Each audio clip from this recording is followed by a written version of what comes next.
সঙ্গে যাবে না। মসজিদ তৈরি করেছেন, এক ওয়াক্তের নামাজ পড়তে যান না। নাকি আল্লাহ খাবার বন্ধ করেছে, নাকি আল্লাহ ঘুম বন্ধ করেছে, নাকি আল্লাহ আপনার সুখ বন্ধ করেছে? কিছু করে না, মসজিদে যাও না। ও যুবক রে, যুবক থাকাকালীন আল্লাহর ইবাদত করুন। আপনারা জানেন নাই, বুড়ার সময় যদি 100টা সাজদা করেন, আর জওয়ানি কালে যদি একটা সাজদা করেন, 100 সাজদা একটা সাজদাই কাফি হবে। ও ভাই রে, আপনাদেরকে বলি, আপনাদের মতো একজন যুবক যার নাম হযরতে হানজালা ছিল, জানে না হানজালা কেমন করে শহীদ হয়েছে? যদি বলি রে, অন্তরটা পেটে যাবে রে যুবক। ও যুবক, নামাজ পড়া দরকার লাগবে কি লাগবে না? একটু চিল্লাই বলেন না রে ভাই। লাগবে, কিছু চোখে যাবে না। ও যুবক বন্ধুরে, হযরতে হানজালা নবীর সাহাবী, সব সময় উঠতে বসতে নবীর দরবারে থাকতেন। হানজালার এখনো হাতের মেহেন্দি যায়নি। হানজালা নতুন নতুন বিবাহ করেছে। আমার নবী মদিনা থেকে ডাক দিয়েছে, কে আছো রে? আমার সঙ্গে যুদ্ধের ময়দানে যাবে। যদি কেউ থাকো, সবাই নিজের নিজের অর্থ মোতাবেক লাভবে। ইয়া রাসূলুল্লাহ, আমি যাব। হযরতে হানজালা স্ত্রীর বিছানায় ছিল। হযরতে হানজালা বলে, ও বিবি রে, নবী ডাক দিয়েছে, আমি আর কেমন করে সহ্য করব? ও বিবি রে, হানজালার সব জানবার নবীর জন্য কুরবান হয়ে যাবে। ও বিবি রে, আমার নবী ডাক দিয়েছে, হানজালা আর থাকতে পারবে না। হানজালা বলতে লাগলো, ও বিবি, আমি যা বিবি রে, যদি চলে আসে তোমার স্বামী হয়ে যাব, আর যদি না আসি একজন শহীদের বেবা হয়ে যাবে।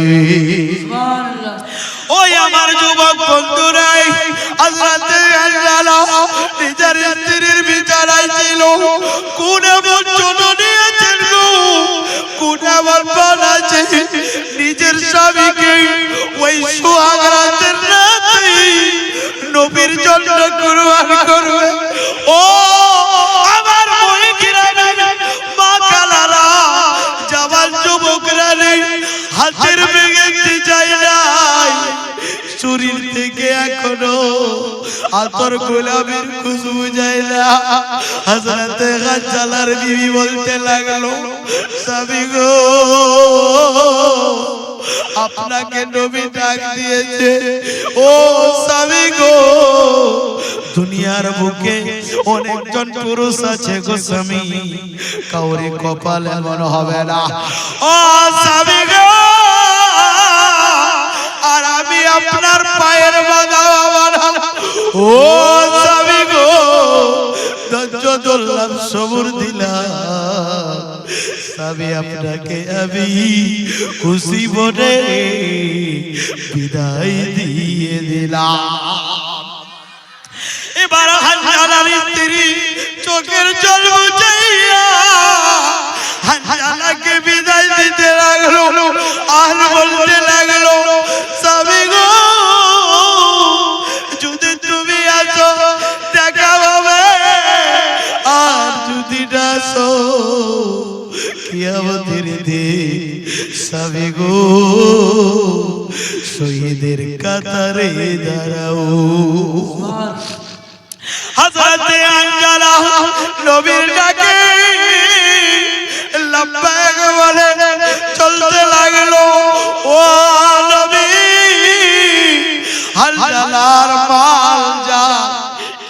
কাজে লাগবে নবী। ও নবী গো, আপনি ডাক দিয়েছেন, তোমার হানজালা চলে এসেছে। এবার নবী বললেন, ও হানজালা চলো। এবার যুদ্ধ শুরু হয়ে গেল, যুদ্ধ শুরু হয়ে গেল। হযরতে হানজালা নবীর দিকে যত তীর আছে, হযরতে হানজালা ঢালের মতো আটকায়। হযরতে হানজালা এমন করতে করতে যুদ্ধের ময়দান থেকে আর হানজালাকে দেখা যায় না। এবার নবী আমার সবাইকে ডাক দিয়ে বললেন, ও সাহাবীরা, তোমরা কোথায় আছো? আসো। এবার সবাই উপস্থিত হয়ে গেলেন। এবার নবী বলতে লাগলেন, ওই আমার সাহাবীরে, আমার হানজালা কই? একটু আবার হানজালাকে আমার কাছে নিয়ে আসো। এবার সাহাবীরা খোঁজ করতে লাগলেন, ও যুবক বন্ধুরে, হযরতে হানজালাকে খোঁজ করতে করতে যুদ্ধের ওই ময়দানের এক কোণায় হানজালার লাশ পড়ে আছে। একটু জোরে বলুন।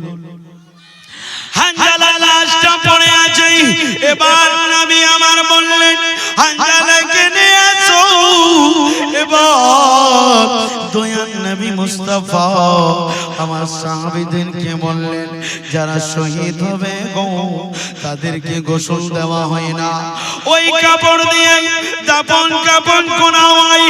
কিন্তু নবী বললেন, ও আমার সাহাবীরা, হযরতে হানজালাকে জান্নাতের ফেরেশতারা গোসল দিতে নিয়ে গেছিল। একটু জোরে বলুন আর একটু মোহাব্বতে। ইসলাম জিন্দা হ্যায়, কুরআন জিন্দা হ্যায়। ইসলাম জিন্দা হ্যায়, কুরআন জিন্দা হ্যায়। हर मोमिन के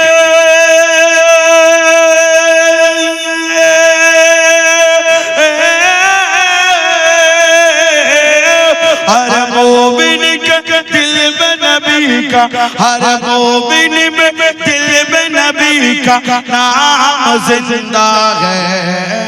इस्लाम जिंदा है, कुरान जिंदा